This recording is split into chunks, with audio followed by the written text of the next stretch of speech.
Young lad, here, I don't suppose you could help me at all? How about for a shiny coin, eh? Maybe. I thought so. Now, my name's Robert Thompson. And yourself? Not to worry. I take it you're local to this area? Aye. Excellent. Now, I'm on something of an adventure along this coast here. Staithes last week, Whitby this week. Now I'm off towards whatever's south. Is that your town, Robin Hood's Bay, is it? Baytown, it's called. Don't know what Robin Hood's got to do with it. Oh, well, me neither. Baytown. Excellent. Now, I don't suppose you've seen any dragons down there, along the coast? The stone beasts, monsters in the earth. I should get on. Oh, no, hold on a moment. Do you know what this is? Aye. Well, there are no wrong answers. Massive Billy Baker. Oh, well, I must confess, I've not heard them called that before. Curl up when you touch them. Yes, wood lice. Now, I can certainly see the similarity. This, however, is a trilobite. Do you know how old this funny little fellow is? No. 250 million years old. Imagine that, eh? I dug it out of the earth. The stone. Now, do you know where's best around here for finding more of these old, Billy Bakers? Aye. And where would that be? Down Boggle. Oh, excellent. And where's that? Just South Baytown. Ah, fantastic. And here's that coin. Off to play with some friends, is it? Maybe mess around with some of those creepy old scarecrows? No. Oh, I see. Well, anyway, good day to you, young fellow. You'll see plenty of those stone dragons down there. But you can't take them with you. Beg your pardon? Well, you mustn't take them. Those that live in the rocks. Oh, they're not alive. No? No. Oh, don't matter either way. You can't take them. Oh, there's local rules, eh? No, just can't take them. Wouldn't try. Oh, well, I believe they belong in a museum where people can see them and learn from them. That's as maybe, but they won't let you. The spirals and the dragons and the old Billy Bakers, I wouldn't take them. And why's that? I don't know. I'm just 9. But I know you're not to take him from the rocks to elsewhere, not if you're sensible. Well, I shall bear that in mind. Right. I'm off. Oh, wait, here's another penny for your bother. No, you're all right. Well, what an odd child.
The Apocalypse Players present A Residence at the Bay, a Call of Cthulhu 7th edition scenario written by Danann McAleer in the style of M.R. James.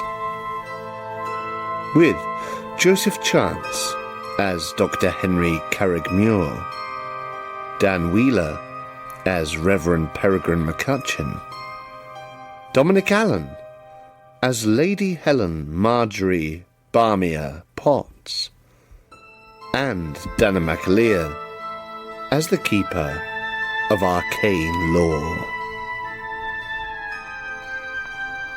Part 3. High and Dry.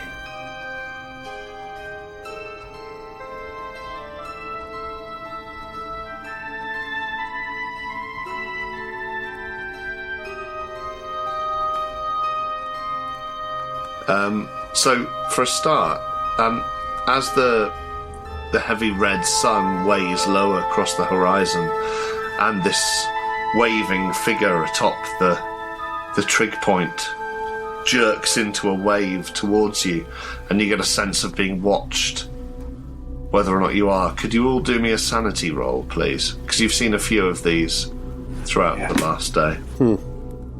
I think appropriately I've rolled I passed. Appropriately I've rolled 66, which is my exact sanity. Great.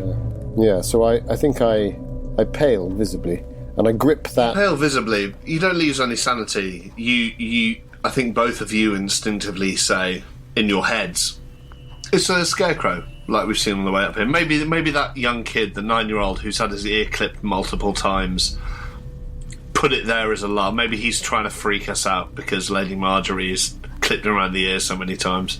How are you doing, Lady Helen? Not good. She's failed. A 69 on a 40. Right. So you lose a point of sanity. Initially you see this figure waving, and the fact that you've been brought here by someone who I think it's safe to say, really, in your truest self, you love, and who you hope loves you, who you know likes you at least, and however that relationship has played out over the years. His absence and then the sudden figure of this raggedy thing waving at you puts it sort of takes your stomach out. It's like you've gone over a bridge too fast in a carriage, and something about the image and what it implies, you can't tell what it is, but you lose a point of sanity. And the scratching, you suddenly all realise, has stopped above you. It seemed to stop at the exact moment you saw the figure out there on the trig point. I think with the visible paling that I'm doing. Yes. How are you doing that? And while I... Oh, Christ. Give me a colour roll. The colour out of dice. I'm out of dice. The Colour out of face, surely. colour out of face. Oh, Dan, it was such a gift. Such a gift. Oh. A great editor. A marvellous improviser. The good Dr. Carragmere, I think involuntarily his hand, it's not an involuntary action that would cost him anything, but involuntarily his hand goes up to his frankly bushy and somewhat overgrown black beard. Yeah. And he says, well, look, I don't mean to be rude, but I'd like to put some things into my room, whether I'm going to stay in it or not. Oh, yes. Can I ask, is your bag still tied around your wrist? Yes. To the point where your knuckles are basically white, whether or not you're gripping onto it? I think they're only white when they grip. It's not in danger of circulation. Okay. But I think it's... but I was wondering if it was still... Yeah. Because you're the only one who's not really checked into your room yet, the others two have. Yes, I think they have, whereas I was getting receipts.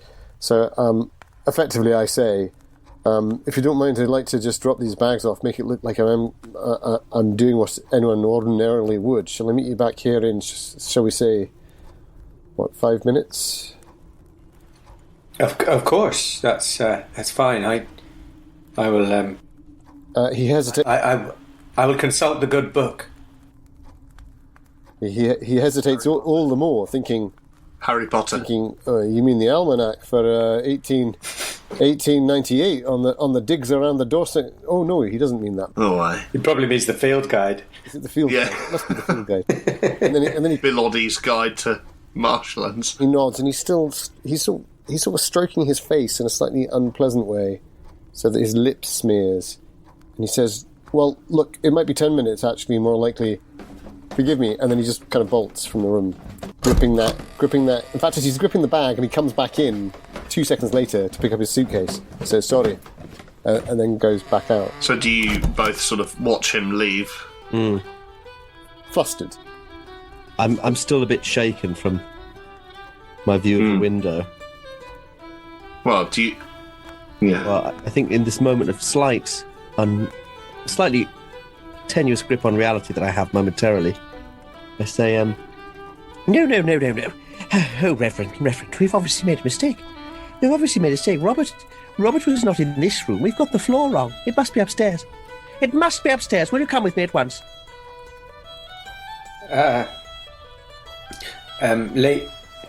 Lady Marjorie, I'm sure this is the room. I'm not sure why you would want to go upstairs.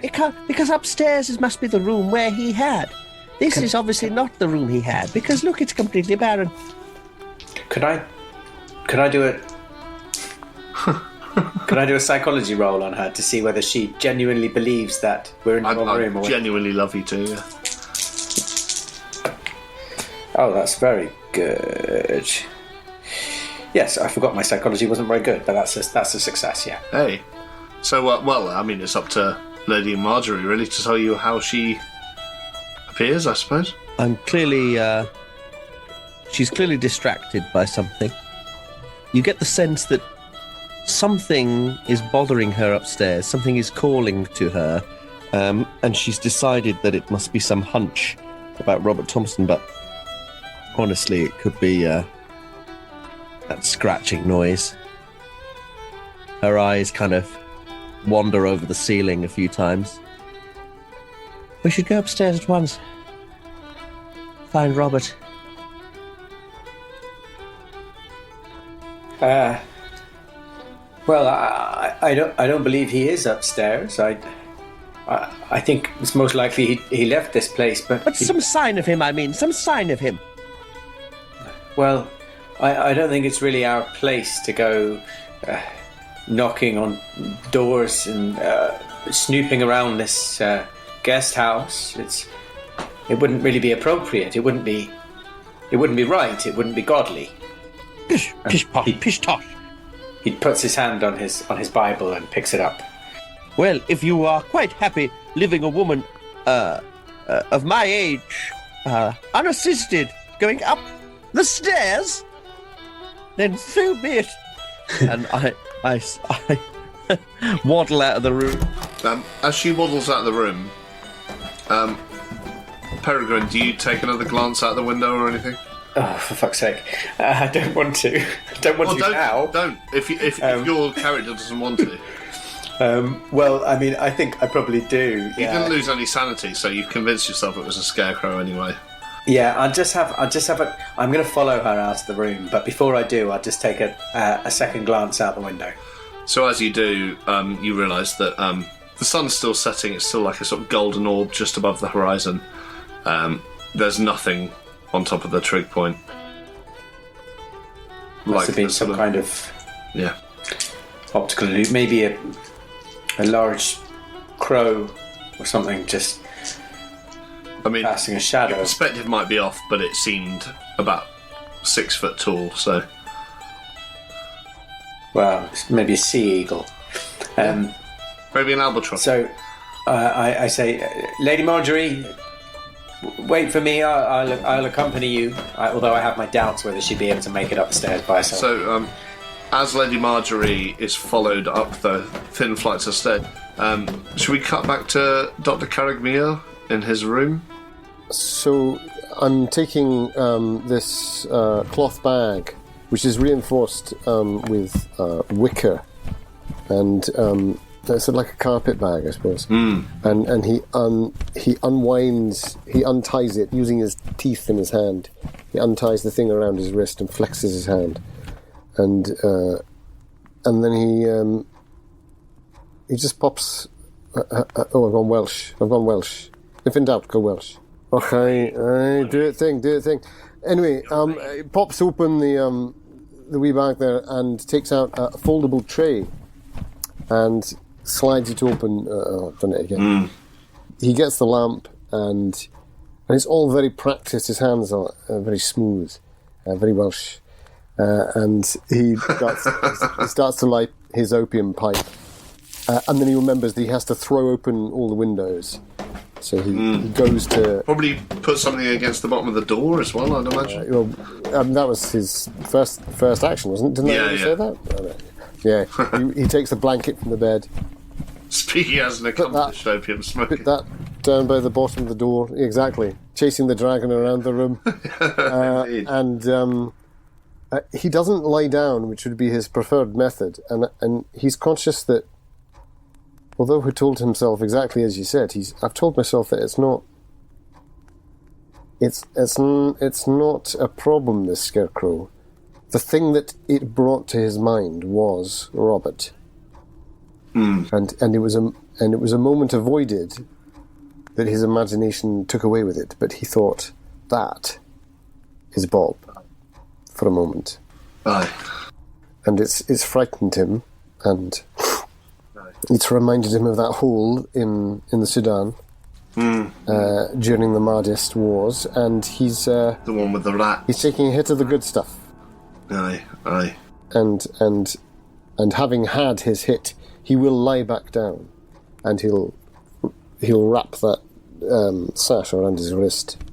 I think it's safe to say that as you're wrapping the sash, you do hear, even as your mind sort of fragments briefly, and your drifts off into the distant corners of consciousness, you do hear the footsteps, the unmistakable sort of triple footsteps of Marjorie's canes, and what sounds like Peregrine following her up the stairs to above you. But I would suggest that you're two in the hit. Oh, very much so. And I think he manages to have a wee kind of, no, I should be with you. And then his eyes close and just drifts into Sunshine of Leith. Yeah. He's two in it. The other two, Lady Marjorie, you just heading up the stairs? Mm-hmm. And Peregrine, you're following? I'm following, and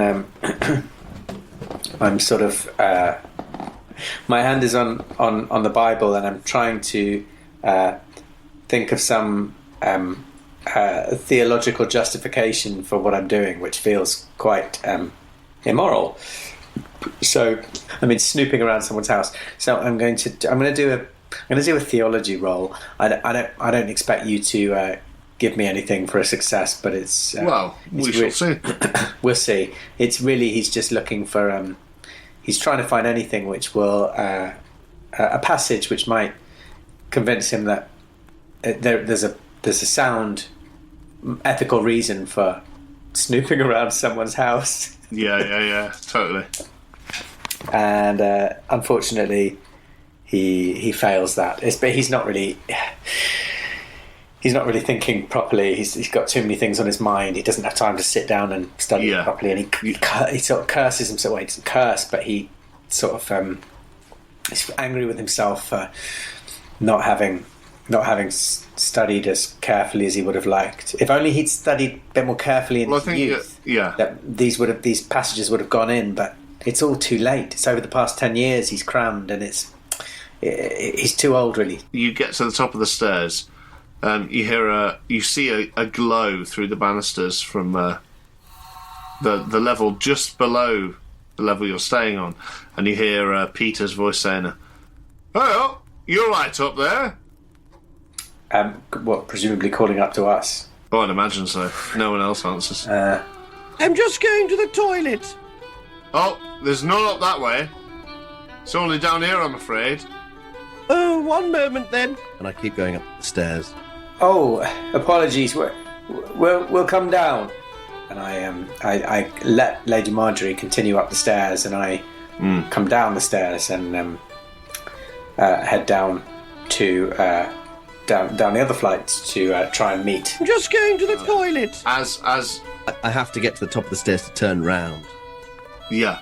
I will explain that to him. And also, as you go to make your way down the second set of steps, Peregrine, the candlelight diminishes in front of you, and he sort of disappears back downstairs, although you can still hear him talking down there, and he sort of says, "Oh, you're coming down then? We've still got ales round here. It's only early in the night."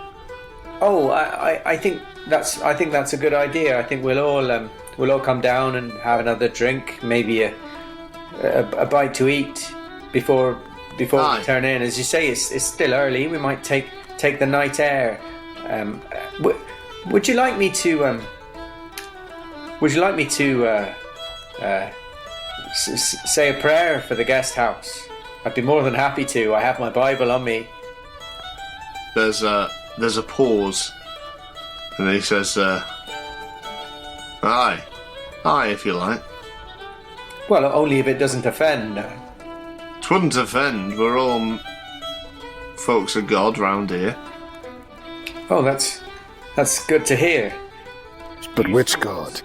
You still can't see him. You're on the floor that you're on, and he's Okay, gone I back see. down to the ground floor, and Lady Marjorie's up on the second floor.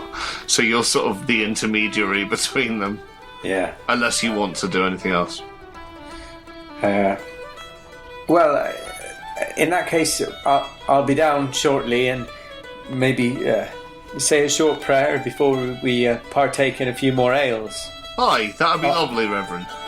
I'll make sure that Lady Marjorie is okay. She's and I sort of try and lower my voice and lean over the banister and say, she gets a little confused, and also I she see. finds she's a little unsteady on the stairs, so I expect she needs to reach the top Right. and turn around before she can come back down again. Oh, aye. Like a carriage. Aye. Well, I wouldn't like to say that, but so I'll look after her. Don't you worry. You get back to what you were doing. Don't worry about us. Aye, and you see through the banisters this sort of glow retreat, and you catch a clip. It looks like a sort of maybe a candelabra, like sort of lit, and he sort of carries it off and he moves towards the kitchen. At that moment, could you all do me a power roll, please? Oh God, it's not my worst skill. Oh, extreme success. Rest of you? Fail. An 85 on a 40. Is this the sort of thing one can push? Or spend luck? You can. I mean, you're still high on your hit from the opium, so whether or not you're... Push, right? Yeah, I was going to say that would be the push. Yeah. The push. Yeah, well, you don't know what you're doing it for yet, to be fair. I think we all know that pushing a roll through the use of Heroin. illicit substances is nothing but a good idea. Yeah. I've also unconsciously I've only just realised that I've unconsciously created a Scottish character addicted to opium. It's Choose fishing. Choose Robin Hood's Bay. exactly Choose Whitby.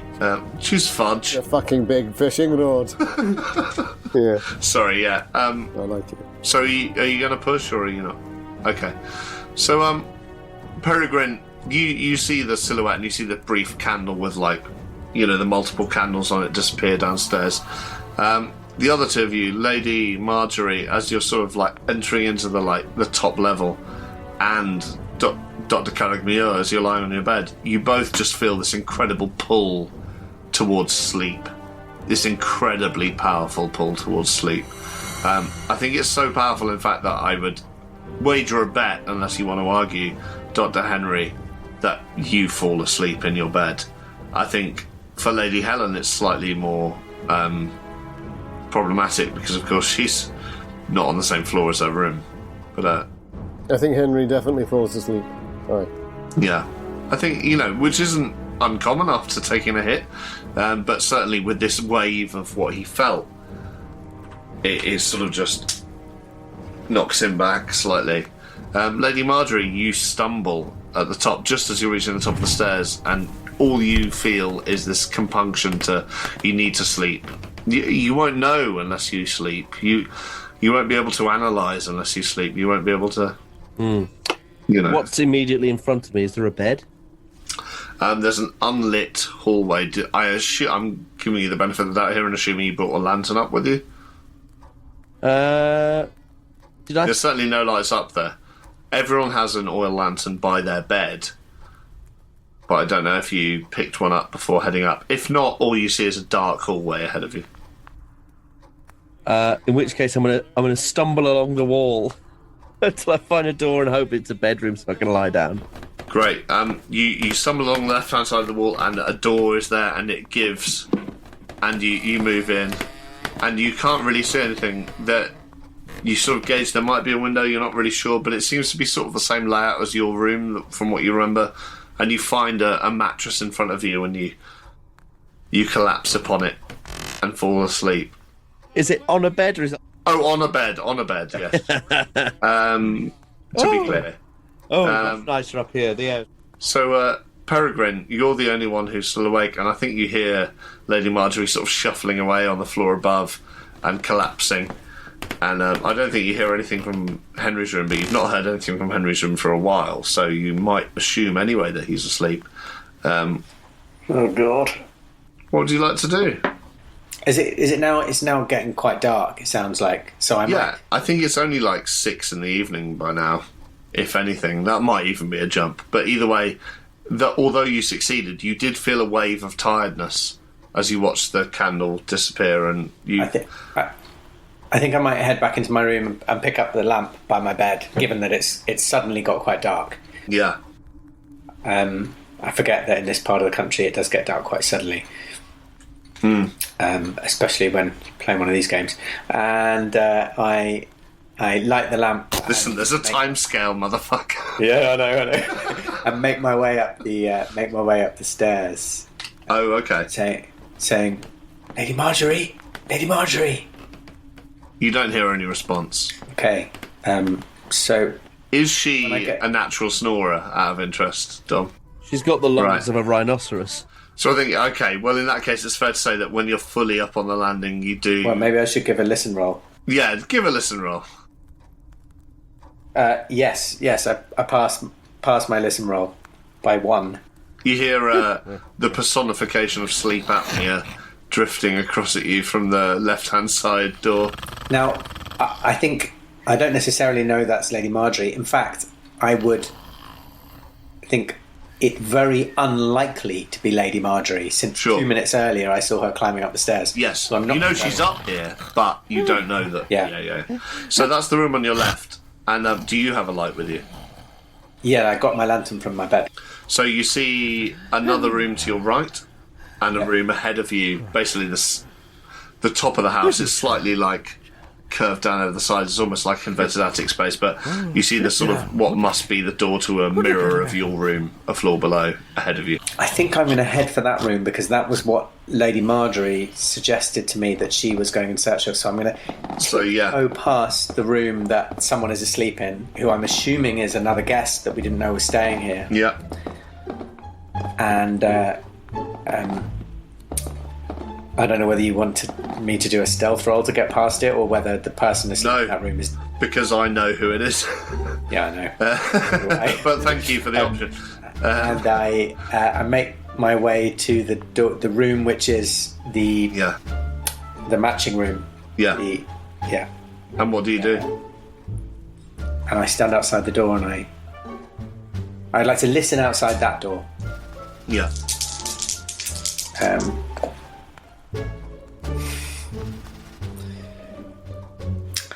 I rolled 100. Oh, God. I think we're officially doomed from this point forward. This feels bad. Two of us have fallen asleep. Well, I will bank that, and we'll see what happens. But for now, basically you listen at the door and you hear nothing.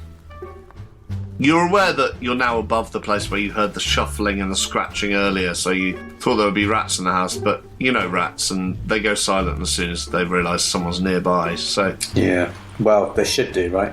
They should. I say, Lady Marjorie. Nothing. Lady Marjorie. I try the door. Is it unlocked? It's locked.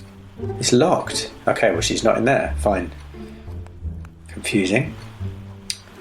So I will make my way along to the other door, which is... Do you want to do a little listen roll as you're turning around? Okay. I mean, I'm telling you to. I'm rolling it so badly. My listen, right, is 81. I've passed that by 3. Right. Well, you don't hear much, but what you do hear is a repeating of the sort of shuffling, scratching from the room you just tried the handle of, as if maybe the rats have sensed you're on your way away or something, and they've started scuttling out across the floor. But either way, you hear movement within the room as you turn your back on it. Okay, I'm going to ask you, can I do a natural world roll to see whether they do sound like rats? Yeah, please. That's a regular success, but I'm going to spend 1 point of luck to make it a hard success in case I can get anything else out of it. Okay, so with your hard success, you remember talking to another reverend. I'm not sure when this would have been, maybe like, it was certainly before a Christmas inheritance. Another person in the seminary, maybe, or whatever the equivalent was, talking about going to an old lady's house who was dying, and the place was infested with, bugs and rats and all this stuff. And this guy was telling you this in a sort of quite jovial manner, like the things we have to deal with. And they said to you, have you ever seen them? When you enter a room, the rats are heaving under the sheets. And I think you were quite taken aback, and you said, No.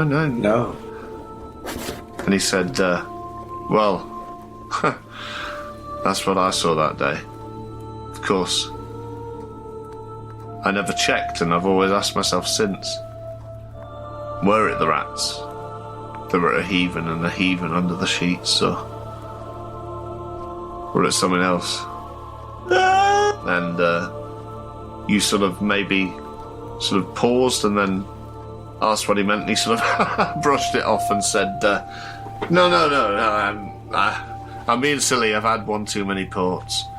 But that conversation comes back to you now, and you remember him saying, but was it the rats a heaving under the sheets? And you think about the noise you're hearing, and it sounds too big. It doesn't sound like unintelligent animal movements. It sounds like something bigger moving when it thinks you can't hear it.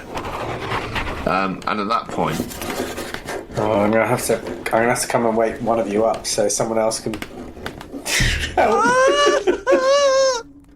What's in that room? I don't know. what do you want to do? I'm going to leave that room behind me with a strong feeling that I'm going to need to return to it, but I'm not quite ready to do that. I guess Marjorie must have gone back downstairs, and somehow I must have missed her. So now you've turned around, the snoring's on your right. Yeah. And there's another room on your left. So I would just like to go up to the room on my left and listen outside the door. That's a regular success. You can hear nothing within. I'd like to try the door handle. It's open. Oh. Well, I'll just crack the door open enough to see whether Marjorie's in there, basically. Nope. It seems empty. It seems set up as the same fashion that Marjorie's room was set up, that your room was set up. Pretty spotless. Bed, little table, dresser, and that's pretty much it. No light on, oil lamp on the table, key on the table. It basically looks like every room is basically left with an unlit oil lamp and the key that, as far as Opens every door. Yeah, it seems to anyway. Oh. Oh no. I have a realization. Oh yeah. But I'm going to go downstairs. Get some reinforcements. Yeah. So I creep down the stairs. Okay. And I'd like to go and gently knock on Henry's door. Okie dokie. You do knock on Henry's door, and I'm afraid I'm going to say for you, Henry, that you don't respond. You're in a very deep sleep. Okay, well, Although I did say 10 minutes, didn't I? And it's probably been 10 minutes. it might have been 10 minutes. Okay, no response. Fuck's sake. I'm going to go over to Marjorie's room, expecting to find her in there. Knock on her door. You hear nothing. Say, Lady Marjorie. I open the door. Yeah. There's no one in there. No, I knew that. You see a steamer trunk, but other than that, there's no one there. Oh, fuck's sake. Okay, well, I'm going to go back to Henry's room and knock on the door a little louder and say, Dr. Henry? Dr. Henry, are you in there? No response? You hear nothing. God, it would be so impolite. I don't know him very well for me to just open the door. Having said that, we do appear to have been sent almost identical postcards And something weird is going on. that are forgeries. You're in cahoots, as it were. Oh, okay, right. I'm gonna open the door. Okay. Assuming Henry didn't lock his door, I assume he didn't. Well, I'll find out. If he did, you could probably use your key anyway. But Yeah. I mean, I guess it's a luck roll. Should I do a luck roll? Did I remember to luck the door? Did I lock the door? I did not lock the door. Great, because I think if it was locked, I probably wouldn't open it. But if it's unlocked, I'm going to open the door and say again, Dr. Henry, you awake? There's a slight dragging sensation as you push it forwards, as if there's something directly behind it. Which gives me But you do persist, and the door opens quite scratchily, and you poke your head round, and you can see the shape of certainly what looks like Dr. Henry on the bed, well, unless you want to describe it yourself, mouth wide open, laying back in a fit of unconscious reverie, but certainly doesn't seem to be answering any questions. And presumably he's surrounded by paraphernalia. Well, are you? Did you put it away afterwards, or did you? I mean, I failed my power check, right? So I would have thought... Just passed out. Yeah. I think I passed out. And, that's embarrassing because he wants to have put it away. But I think normally...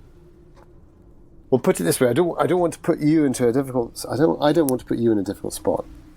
But I think in a normal situation, he would want to put it away. But I feel like this isn't normal. No. So you see the bag half open and tabs of vials. You see the needle or the pipe? Pipe. It's a pipe, right? Yeah. Right, I thought so. It's Oriental lamp and pipe. But I'd also say, I mean, you're not entirely untravelled, Peregrine. You may recognise the smell as well. The lingering smell of opium. Intelligence roll, education roll, something like that? Yeah, let's give it that. They're the same, so I'll go education. Extreme success on my education. So as soon as you walk in, even before you see the bag of the paraphernalia, you smell opium. It smells like a Chinese opium den. I don't know if you've been to one as a character, but it smells like that. It's quite acrid, but in a sort of musty way. It's not unpleasant necessarily from a distance, but it's quite thick within the confines of this room. I don't know how I know this, because this, I'm a rural pastor. I work in a little rural village. I'd maybe never ever have been in opium. South Gloucestershire today, the kids are getting into their opium. Yeah, maybe. It feels unlikely. Yeah. But I somehow recognise this smell. Perhaps from scientific experiments on... I think this is it. I think maybe it's from someone who claims that opium can be used in the same way as laudanum, as a sort of, as a painkiller. I think it's botanical knowledge apart from anything else. Anyway, exactly. So I rush over to Henry and try and rouse him. Dr. Henry, and I give his face a gentle little slap. I guess at this point it comes back to Dr. Henry on would it be a constitution roll? Sounds good to me. Or a power? Yeah, Constitution, let's say. If you're game, I am. Yeah, I certainly am. Con or power? I'd say con. We've been using power this time, but if there's someone getting involved, maybe it's Constitution. Shame. But yeah, let's do it. Oh, 09. Yes. Oh, shit. Okay, so you do wake up and you sort of... you come out of your you're still very bleary-eyed, and you see Peregrine sort of looming over you. Reverend. Dr. Henry, you've been partaking in dangerous substances. I cannot condone this. Don't worry, Reverend. It's from the war. Can I get you some water or something? How long have I been out? Barely 10 minutes, I think, but I cannot find Lady Marjorie. Oh, Christ, no. I heard you. I think I heard you in the corridor. Can you stand? I don't know. Would you help me? Of course. Now, if I know opium, and I'm not saying I do, but I think within 10 minutes, it's an odd one waking up from it, though. And there's other things at play here, not just the opium. I'll say that much. I got that impression. But I will say that you feel almost invincible, if sluggish. You feel like, you know when someone wakes you up and you're just like, yeah, I can do that. You feel empowered to do everything, but slightly discontented with being awake in general. Yeah. Sort of like a lazy god. But that's where you are currently. The trig point. We have to go to the trig point. Well, we need to find Lady Marjorie first. I don't think she's there. How would she have made it there on her own? Well, exactly. You can barely make it up the stair. Did you say she's up the stair? No, but she did. Please, will you accompany me up the stairs? I've heard a noise in one of the rooms. Wait, I have a flask. Throw some of the water on me. Of course. And I splash some of the water on his face. Could whichever of you have the lesser luck give me a luck roll? Well, it's probably me. I've got 31. Oh yeah, that's you. Yes, 18. Nice. Okay, so you aren't interrupted. Nothing. You splash some water on his face, and you feel a bit more rejuvenated. You're still in that hazy sort of parallel dimension place, I think I grip his shoulder and I say, less lazy but less a god. I don't understand. No, sorry. I think that was part of the dream. Do you think she's... What about downstairs? Well, she can't be downstairs. I was stood on the stairs. I mean, as in, I said I'd join them for a drink. We can do that later. We have to find Lady Marjorie. Do either of you have a watch? I was going to say, I think I fumble for my pocket watch. I think I've got a pocket watch as well. We both. I fumble, he gets his. Simultaneously. He's got his. You realise it's just coming up to 7 o'clock in the evening. It's nowhere even near what time you'd usually go to bed. And yet, all of you, even those unconscious, obviously, but even those who are conscious, it feels like it's 2 in the morning. It's like there's a fug about you. Is this even right? I don't understand. Surely it's not. What do you have? 7:15? I have 10 from 7, I think. No, what do you make it? For some reason I'm not reading my watch correctly. We'll compare watches. They say they have the same time. And it's around 7 o'clock, right? Yeah. Dr. Henry, there's strange things going on. But we must find Lady Marjorie. Why do you keep calling me Dr. Henry? My name's Carreg Muir. Everybody at God's house calls me Dr. Carreg Muir. You're Reverend McCutcheon. Well, why does everybody keep calling me that? Well, that's how you introduced yourself. That was a joke, man. Oh, you said I'm not Reverend Peregrine, and I thought it was odd.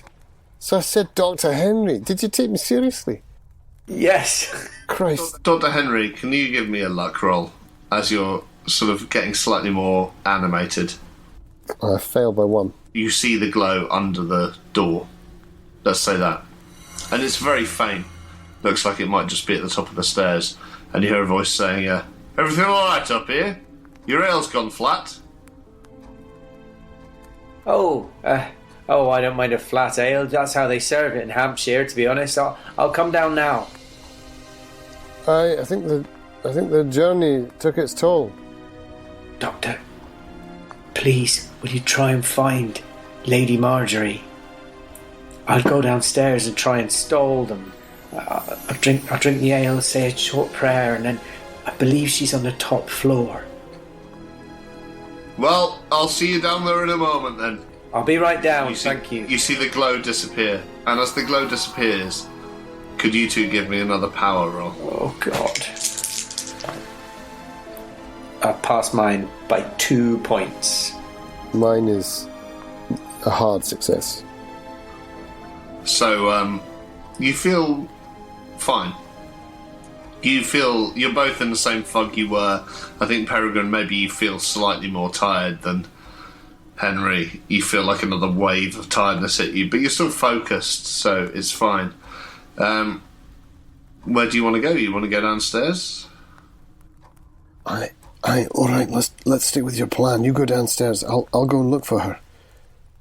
How many rooms are there? There are 3 upstairs. There's someone asleep in the room on the left.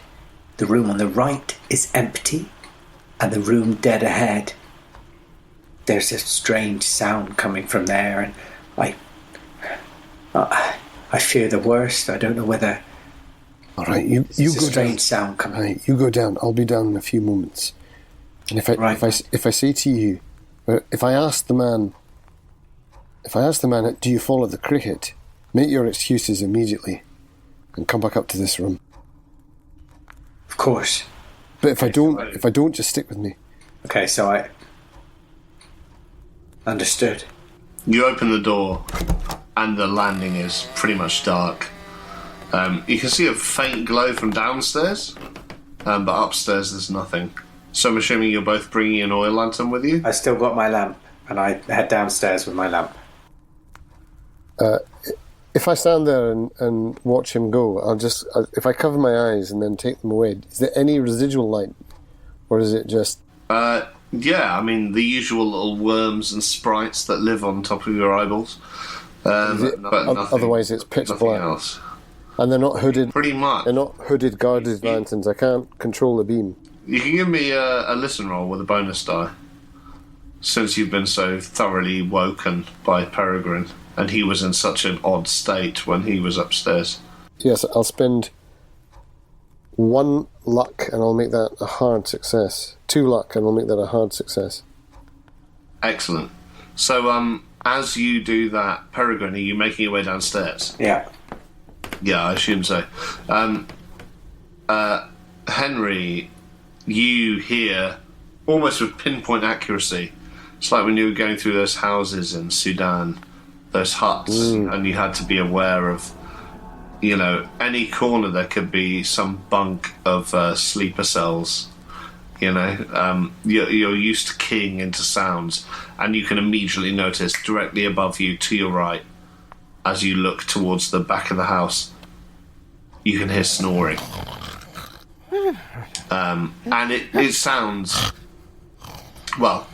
sounds like anyone snoring, right? But I think with your good success, it sounds like a woman snoring. It's either who you're left with or someone who you're pretty sure is not in the building. I'm going to try and sneak my way up there, which will probably take me some time, so we'll... Excellent. So you do that whilst Peregrine, you make your way downstairs. And as you make your way downstairs, the glow of light that previously had illuminated under the door has dissipated further into the kitchen. And there is still a glow, but it's pretty dark. Okay. What are you trying to do? Well, I was really just going down to keep them occupied, but maybe I'll go down and say...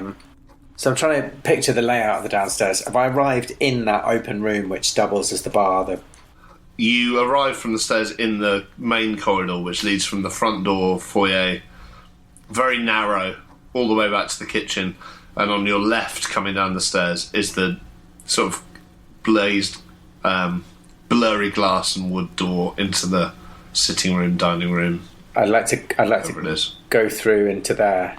Say, great. Hello. No one interrupts you, so yeah. Hello. You say, no. There's no response at first. And there's a bar in that room, right? Is that right? Yeah.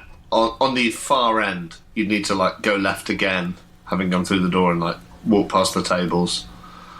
But it's only like 10 yards. It's a very small, narrow room. So okay, I'll come out again. I'll try the other way. The door to the kitchen, is it? Where I think there might be someone.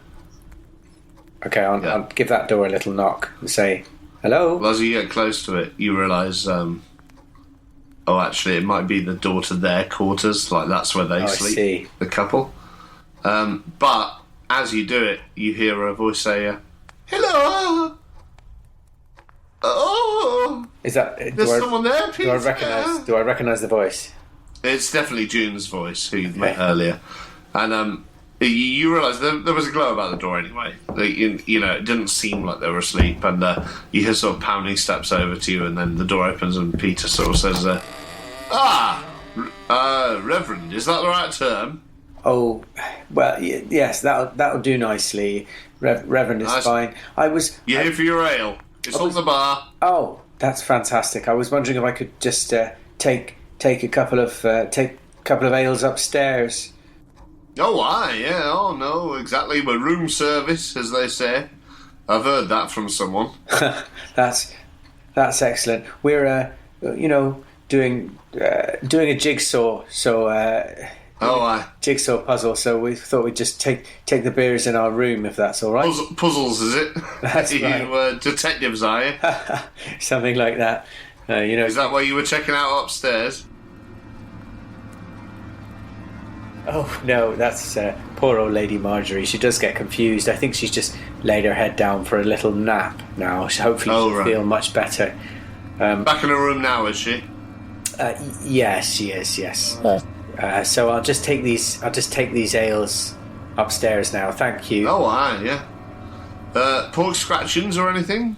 Oh. Well, you can always pop down. I will. I'll pop back down. It's it's not long since we had that delicious fish, so maybe I'll pop down half an hour and maybe you could provide us some just some bread and cheese, pork scratchings. Maybe that would do nicely as a little. What the fuck is cheese? I'm joking. Yeah, no, we can do you some cheese. Of course. Yeah, no, I'll make you up a platter. Don't you worry. Sorry to bother you. We only came up. Wondered if you were still going to have a drink. We have early nights round here, so. Oh well. Don't let me disturb you. If you want to make up a plate of food and leave it on the bar again, and then I'll just come back down for it. Aye. Oh no, I'll bring it up to you momentarily. But yes, whatever you want, give us a shout. And he closes the door very gently. So I will go through into the bar again. And get the two beers, which I guess are sitting going flat. They're sat there on the counter. They're still nice. Fine, I'll take. They've only been there for about an hour. I'll take them and head back up. So you do so. And meanwhile, what were the others trying to do? So I'm torn between spending another 4 luck to pass my stealth, or maybe to try and push it. Well, let me help you in that as you're stealthing your way, attempting to stealth your way up the stairs, you hear this conversation start downstairs between Peregrine and Peter, which, if stealth is your aim, may just act as a cover. Like, it may mean you can just walk about to your heart's content. Nice. Perfect. I'll be generous to that extent. Perfect. I would have taken a bonus die, but yeah, that's great. He's there, Peregrine's there, so he's just, Peter's assuming everyone's up. He's not necessarily looking out for anyone. In which case, you managed to, I make a beeline for Lady Marjorie, well, as I believe it may be.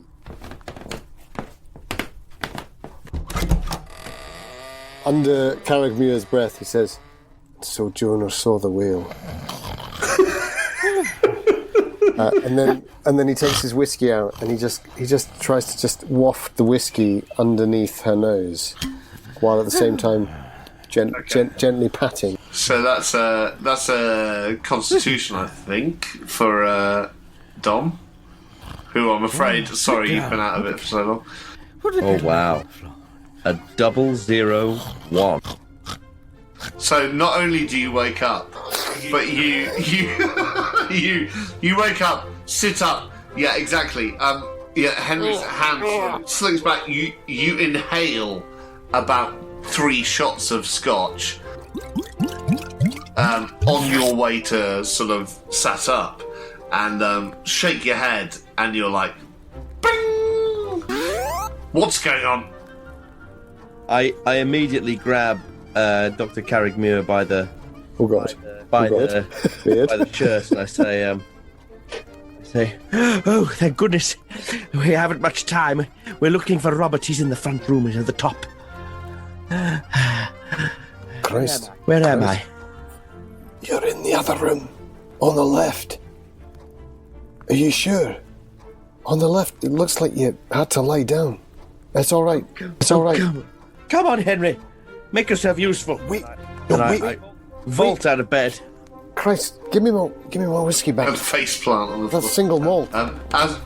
As Miriam Margulies is vaulting out of bed with a mouthful of scotch, is it fair to say no offence to the original And the best. And the best, the one we all love, Dan as Peregrine, you're making your way back upstairs with these pints of bitter, is that right? Yeah, I'm just going to stick him in one of the rooms, and as you're doing that, you hear above you this sort of clatter on the floor, and you hear this sort of noise like that. Great. Well, I stick the pints in my room and quietly, as quietly as possible, head on up to join them. Legend. That's what I'd do. So you do. The other two, are you leaving the room? I'm making a beeline for that room at the end. I think I'm so shocked. I'm so shocked by her vitality that I've been cowed into second place on this one. I leave it over to her. Say because of the focus of Lady Marjorie, the distance of Reverend Peregrine, and the shock of Dr. Carrigmuir, Henry, she gets the jump start on all of you, and she starts across the thing, maybe as Peregrine is coming up the stairs, if that's what you were going to do, and as Dr. Henry is sort of recognising what she's going to do, Lady Helen, Marjorie, Jamia Potts, you make a beeline for the far room, and you reach it, just as the others have you in their sight. I try and open it, presuming it's still locked. It is, yeah. So I rattle the handle and go, Robert, are you in there? And you hear, you do me a listen roll. Yeah. In fact, I even turn, perhaps just before I hear anything, I turn to Henry and say, you see, the room is occupied. I knew it. We just got the wrong floor. That is a 22 on my 20. I'm going to spend 2 points of luck. Make it a success. As you rattle on there, I'll say, all you hear is similar to what you'd heard when you were beneath it, this sort of scurrying, scuffling sound, this sort of shuffling, this sort of and you can't quite tell from what area it is in the room, but it does seem to be reacting to what you say. That's all you hear. I turn back again and say, you see? You hear that? It is Robert. It is Robert. Lady Marjorie, I don't know, it doesn't sound like him. Why wouldn't he reply? I'm serious. He did reply. Something's not Listen right again. here. Robert! Something's not right here. Can I do a psychology check on her? Yeah. Because she does seem to be awfully obsessed with this. It'll be down to her to tell you what Yeah, of course. reveals. I find that the most interesting way to do things. Oh, I have passed. Yeah. Not hard, just good. Solid. I'm fixated on Robert being here. Robert must be here. But we haven't heard any voices, have we yet? And we've only heard this shuffling sound. I think I risk it in a way that I think of the Reverend and think, well, this is exactly what he wouldn't do, so maybe I should try. I go over, abandoning stealth at this point, and I take her by the arm. I don't grab her, because I feel like she will react that badly. But I take her by the arm and I say, "Are you absolutely sure, my lady?" I turn to him and say, well, we can settle it right now, can't we? Whoever's in there's awake. Let's just open the door. At this point, if it's all right, I'm coming up behind you holding the key to my room, which I have realised is likely to open all the rooms. And I say, and also, if it is Robert, we already know we've been lured here on false pretenses. They must know about our connection to Robert, which means and we know they've met Robert, we know Robert stayed here. So, what if he's been taken prisoner? What if they're using him for some nefarious game? What if it is blackmail they're about? Like I said before, they may have designs on my... By Robert. My Robert. They've found a way, they found leverage for each of us, and that is in the form of Robert. Perhaps they've tortured the poor boy. We have to find out. We have to know. I think on the words "we have to know," I hear someone softly stepping behind me, and I whirl around, ready to punch that person squarely in the jaw. Well, do you attempt to punch Have me? you got a lamp with you? Because I haven't got a lamp with me, and I don't think Lady Marjorie... Yeah, I've got a lamp. Okay, I've got a lamp. okay, all right. I've got my lamp and my key. Okay, so there's a split second where I'm about to punch you, and then I go, "Oh, Christ, Jesus, man, don't creep up on me like that. Sorry for the swearing." No. It's quite understandable given the circumstances. Did they buy it downstairs? I believe so, but we don't have long. They're making us a platter of food. Would you permit me to try the key in the lock? Of course. We must. And we mustn't eat the food, it'll be poisoned. I think I naturally take a position whereby I want to sort of be ready to throw a punch, but I'll leave the Reverend with the lamp. I don't know where you are, Lady Marjorie. Right behind the Reverend. Classic. I feel like this is the ultimate gaslight Cthulhu montage. Not montage. Sort of. That's the snapshot moment, is it? As this door's about the scenario the front cover and scenario booklet. This timid Reverend. Well, not timid. That's not fair. Unfortunately, I think everyone's left their firearms downstairs, haven't they? Oh God, yeah. I put the key in the lock, and I attempt to turn it. And you turn it, and it catches, and it doesn't open. It doesn't open. Nope. And I say, that's a shame. I thought the key would work. Does anyone... I never thought I'd ask this question, but does anyone know how to pick a lock? I haven't a clue. Well, let me have a go. I have a wee bit of experience from watching one of the sergeants, but I mean, like maybe 1 in 10, I might manage. Oh, that's not bad. I feel like I've got more like a 1 in 100 chance. Right? No, I mean as in like I've got 1 in 10, but that's still not much. And I need something to do it with. Do you have anything, Lady Marjorie, in your wee bag there? I have a small blade, a small switchblade. Generally, it's better with something like a piece of wire or a hairpin. Or a brooch. I think there's pin. a fair chance I might have a hairpin. Could you keep your voice down, Lady Marjorie? I am. All right. Do you have anything in your bag? Do I have a hairpin? Sounds like a luck roll. Sounds like a luck roll. I mean, you probably have some on you, but it's whether you have one with you now. In your hair. Only you know what your hairstyle is. 92. I think it's, yeah. 58. You're more a fan of scrunchies. My hair's always scraped back into like an Essex facelift. What about a tie pin? Do you have a tie pin? Let's check your tie. And I look at my tie. Any chance? Desperate. Luck roll. 97. Have I topped you? I think I've topped you. Yeah. Not only do you not have a type in, you don't even have a tie. I took it off.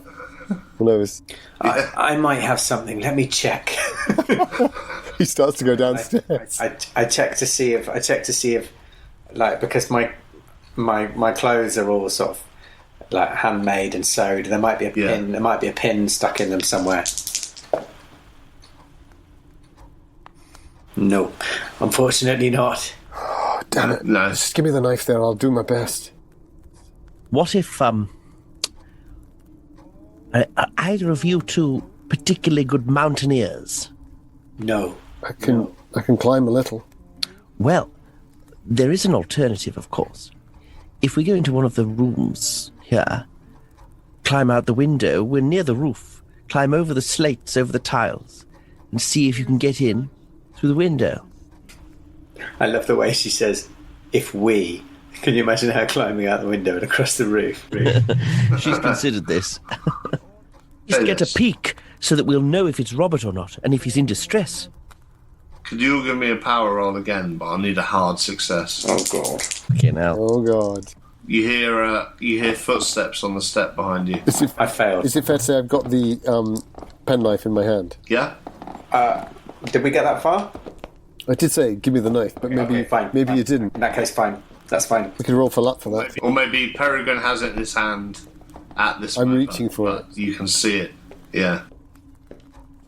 It's passing between us. I have made a hard success. Okay. I failed. I failed. Okay. So, Peregrine and Lady Marjorie, you both, you just get this wave come over you, and you almost black out from the need to sleep. You don't quite, but your entire instinct is telling you to go to bed. Dr. Henry, you're the one who you feel this wave, you feel this thing come over you, but it's not as strong. But you notice it in your compatriots. You sort of see them sort of take a knock from this. Do you carry on with what you're doing as they sort of? I think I grab the Reverend by the shoulder. As I take the knife, I say, "Jesus, man, something's not right here. I thought it was the opium. Are you all right?" And then I look back at her and sort of see that she's staggering against the wall or whatever she's doing. What's she doing? I don't know. I'm sliding back. I'm sliding my way back to the room I was asleep in a moment ago. Oh God! I feel awfully faint. And those of you, Lady Marjorie and Reverend McCutcheon, who have been totally affected by this, you see when you look back towards the staircase, you see a sort of a hand waving to you as it disappears down the steps, but it seems to be flaming. It seems to have lights upon its fingertips. No, What? thanks. No, it doesn't. No, it does, yeah. Oh, God. Do I need to do a sanity check for that? If you'd like to, yeah. Actually, yeah. Let's say you both do, yeah. Fucking hell, that's a big old fail. That's a fail from me as well. Okay, well, you all, well, both of you lose one sanity point, so it's not too bad. Isn't it? And does Carrickmere doesn't see this? I don't think you see it. I think it's disappeared by the time you look around to see what they're gawping at. And all you can see is a staircase with a sort of glow diminishing beneath it. What do you want to do? You're outside this locked door on the top floor of a guest house, which you have no business being in necessarily. You're certainly above your own rooms. I'd like to fumble for my Bible and frantically try and I feel like there's a passage about a burning hand and frantically try and find the passage. Great. And oh fuck's sake, it's one of those nights, isn't it? No, that's a fail. I can't find it. I'm too flustered and too tired. I can't find it. Yeah. I've become very concerned about what may be behind this door in a sort of totally irrational way. Yeah. And I think Jimmy. Well, I'm really interested to know what it is, but now that the two of you have just sort of slumped, I feel like doing this on my own, when I've felt these waves of exhaustion come over me as well. But I think for a moment I'm frozen in not knowing what to do, so I'll hand over to Lady Marjorie. Well, Lady Marjorie and Peregrine are both feeling these waves of extreme exhaustion come over them. So it seems to be overriding everything. They're basically exhausted. Okay. So after the moment of freeze, I think I've got the knife in my hand. Can I look through the keyhole? Give it a go. I'll do that first. So give me a spot hidden roll. I guess it is, isn't it? It's not my best, but... Oh, it's a 09. Oh, hello. On what? Is that an extreme success? Oh, hang on, bad maths. 5 nines are 45. No, I could make it an extreme. A hard is probably all you'd want. It's a hard. But it depends on you. It's a hard.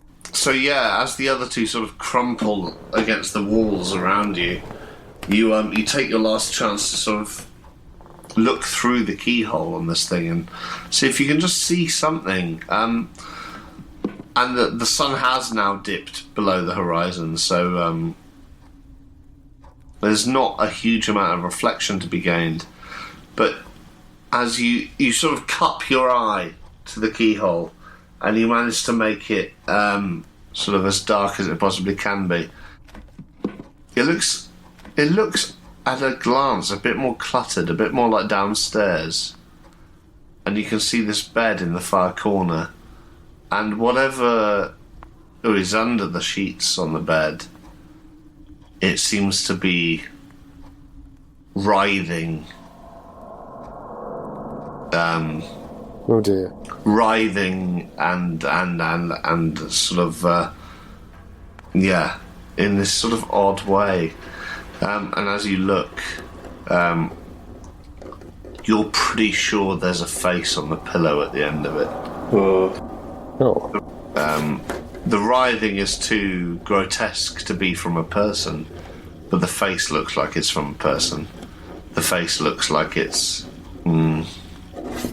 You'd like to think it looks like one of those scarecrows that you saw earlier on your way over from Whitby. No. But you're unsure why anyone would have to chain a scarecrow by its neck to a bed.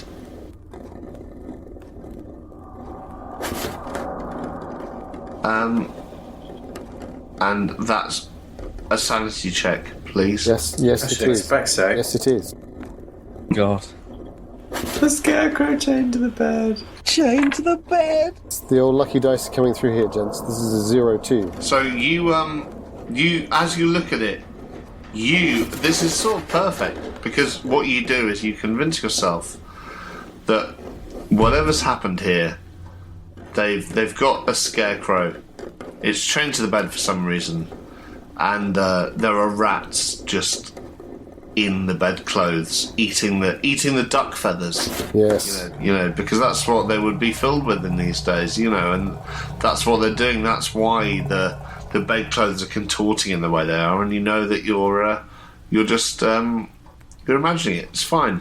It's fine. The face doesn't have any eyes. It can't be a real face. They've got a spare scarecrow, and they've stuck it up on this bed, and the rats have got the hay and the duck feathers. That's all you think. In which case, I think I'll fold that wee knife up, and I'll go back to the Reverend, and I'll put it in his pocket, and I'll get what's left, my half flask of whiskey, and I'll do what I did for Lady Marjorie to him. And as you're doing that, and as you're thinking back to Sudan, and thinking of that pit you were in, and trying to stop yourself thinking about that, because obviously that's the wrong way to think about this. That can't be what this is. You all need to give me another power check. For the Reverend, that's Uncle Fumble from earlier coming up the stairs again. You're going to need to give me an extreme success. Oh, God. Okay. No.